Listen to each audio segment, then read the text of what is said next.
Yo, it's your boy Official DJ here, back here with another reaction video. Today I'm bringing you guys from Shaqtin MVP to the Warriors X Factor, Javale McGee's story. Everybody knows Javale McGee from Shaqtin A Fool. Bruh, look at this dude. Wait till you see the. No, no, no, no.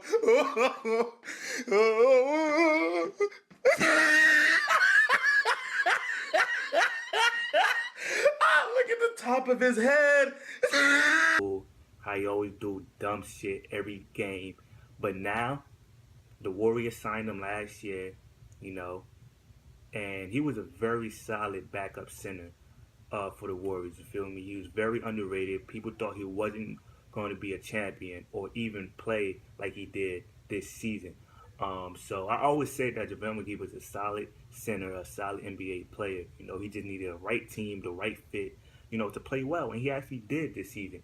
But this is going to tell us the story about JaVale McGee, how he became from Shaqtin MVP to a champion. So let's get it started. A lot of people don't know that JaVale McGee have a championship because they so caught up in him and Shaqtin A Fool and Shaq making fun of him. So everybody thought, JaVale McGee was a bad play because Shaq keeps speaking bad about him, but he wasn't. He was a good player, actually, a solid player. The comeback of JaVale McGee might just be the greatest underdog story in recent years.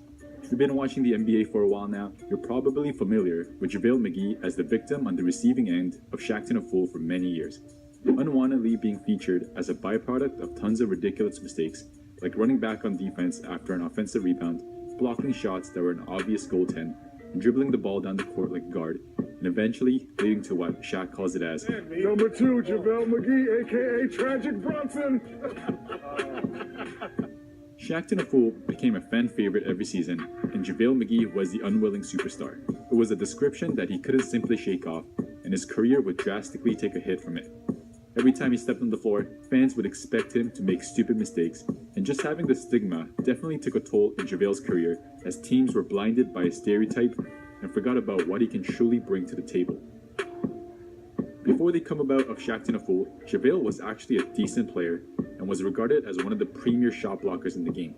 In 2011, as a member of the Wizards, he finished second in total block shots and blocks per game, and he even once had a season where he averaged 12 points, 9 rebounds to go along with almost 3 blocks a night.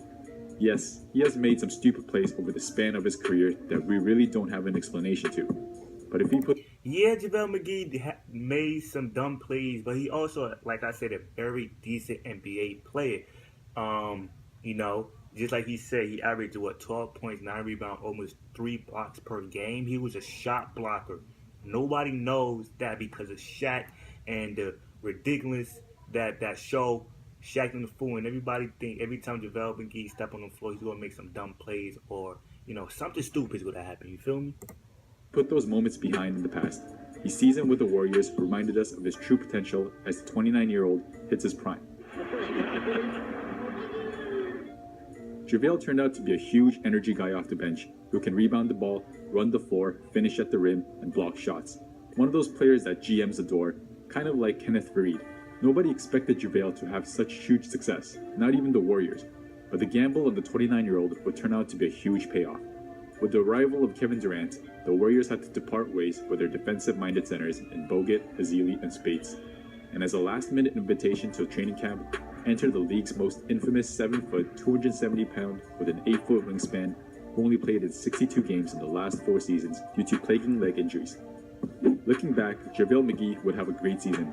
He didn't put up incredible numbers, but he fulfilled the role that he was designated to the fullest. Exactly. He was that source of spark in the second unit that would do all the dirty work.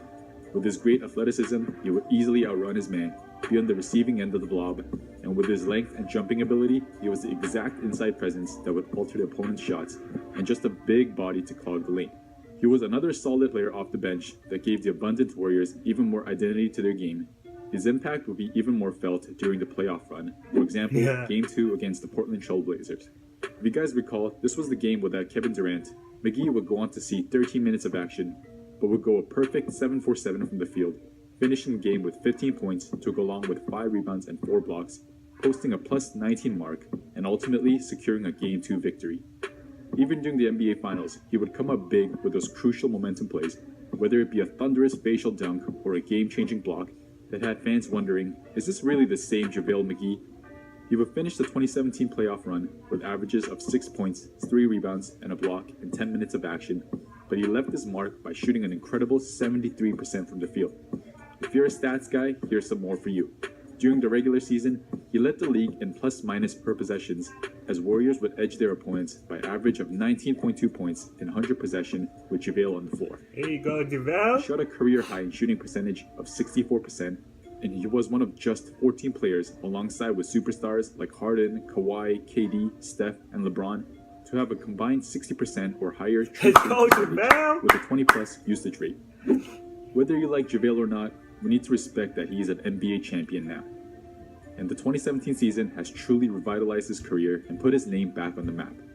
The resurgence of JaVale McGee is definitely one of the bigger success stories of the past season. From being ridiculed and portrayed as a low IQ type of player, JaVale has really stepped up and proven to everyone how inaccurate that stereotype is. Despite the feud between him and Shaq that unfolded during the regular season, JaVale took it as fuel to the fire and stayed on the course and proved not only to everyone but himself that he can still be a competitor in this league. It's evident that his confidence is at a much better place and his performance has exceeded everyone's expectations. And he's opened a ton of eyes like myself and he shut a lot of mouths. And in the end, with the ring on his finger, the Shaqtin A Fool feud is finally over and JaVale will be the one getting the last laugh. Alright, ladies and gentlemen, so that's going to wrap it up for this video. If you enjoyed what you just saw, Damn, man. From Shaqtin A Fool to an NBA champion, JaVale got the last laugh from every single body. You feel me? I always thought JaVale McGee was a solid NBA player, like I said before. He just needed the right players, the right organization, the right team, you know, a positive environment to bring out what we have today. This JaVale McGee, you understand me? But anyway, if you enjoyed this video, give it a like, subscribe if you're new, comment more ideas, tweet it to me. You feel me? Shout out to JaVale McGee and the Warriors for winning the championship over the Cavaliers. Hopefully, Melo go to the Cavaliers, you know, and help the Warriors. I'm over here stuttering and shit. But anyway, I'm out of here, man. Peace. DJ.